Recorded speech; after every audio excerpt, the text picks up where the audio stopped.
Assalamualaikum warahmatullahi wabarakatuh. Perkenalkan, nama saya Muhammad Farhan. Saya dari program studi S2 Manajemen Logistik. Untuk kesempatan kali ini, saya akan memaparkan asesmen akhir semester saya untuk mata kuliah kepabeanan dan ekspor impor. Sebelumnya, saya adalah mahasiswa Universitas Logistik Bisnis dan Internasional.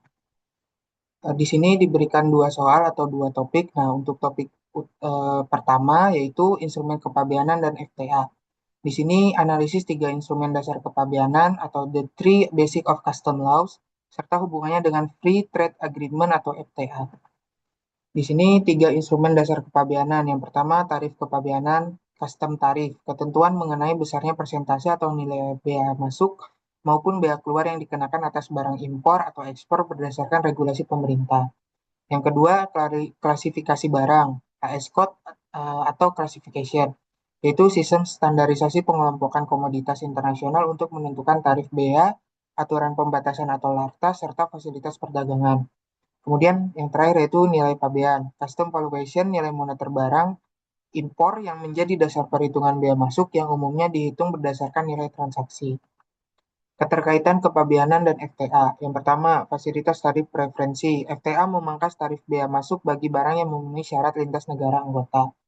Kedua, ketentuan asal barang atau Rules of Origins. HS Code dan nilai pabean digunakan untuk memverifikasi kualifikasi kriteria asal barang. Yang ketiga, pentingnya dokumen legal. Diperlukan kewajiban pemenuhan surat keterangan asal atau SKA atau juga Certificate of Origin atau COO untuk klaim tarif preferensi. Dan yang terakhir adalah akurasi pabean. Eksportir dan importir harus memastikan kebenaran HS Code dan nilai pabean agar tidak memicu sanksi atau pembatalan fasilitas. Keuntungan pemanfaatan skema FTA bagi eksportir yaitu bea masuk yang lebih rendah atau 0% di negara tujuan membuat harga produk sangat kompetitif, membuka peluang penetrasi pasar baru dan meningkatkan volume penjualan ekspor. Bagi importir yaitu mencapainya efisiensi biaya impor yang signifikan, menurunkan harga pokok penjualan, serta memaksimalkan margin keuntungan operasional perusahaan.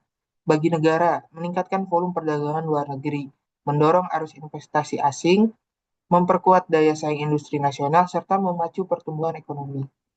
Dan topik kedua atau soal kedua itu overhead cost ekspor dan harga jual. Di sini diminta analisis biaya pendukung ekspor, klasifikasi overhead cost, dan dampak strategis terhadap daya saing produk internasional. Komponen overhead cost ekspor, biaya pendukung utamanya yang pertama biaya pengemasan. Kemasan standar ekspor untuk melindungi integritas produk selama perjalanan maritim atau udara.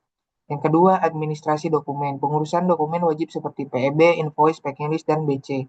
Kemudian, sertifikasi produk. Memenuhi standar mutu dan regulasi keselamatan pasar tujuan atau ISO, halal, atau CE. Yang terakhir itu asuransi pengiriman.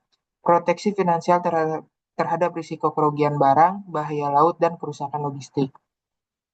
Mengapa itu termasuk overhead cost? Tidak terkait langsung produksi. Biaya-biaya tersebut tidak dikonsumsi langsung untuk merakit atau memproses bahan baku menjadi barang jadi atau non-direct cost, melainkan berfungsi sebagai sarana pendukung transaksi ekspor, menjamin kelancaran operasional.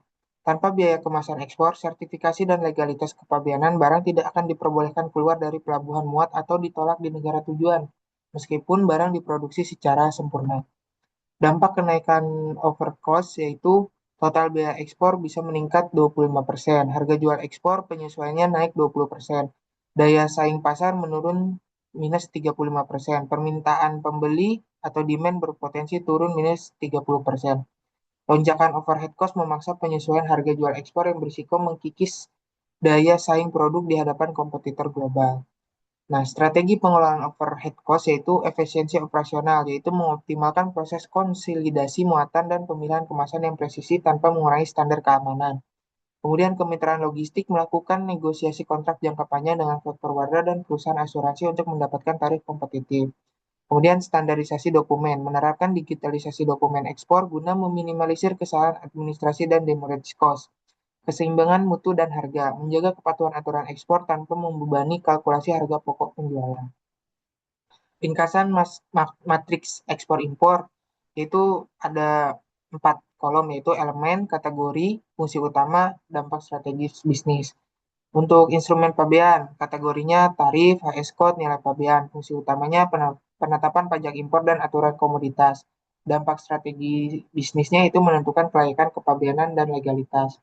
Terus ada elemen kajian untuk fasilitas perdagangan. Kategorinya FTA, FTA, dan SKA. Fungsi utamanya pengetahuan tarif bea masuk antar mitra. Dampak strategi bisnis meningkatkan margin dan penetrasi pasar global.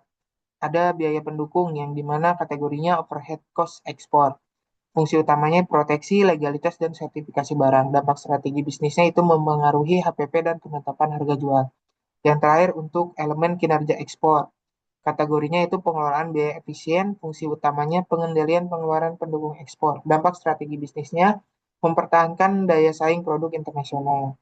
Sekian dari presentasi saya. Mohon maaf apabila ada kesalahan. Saya ucapkan wassalamualaikum warahmatullahi wabarakatuh.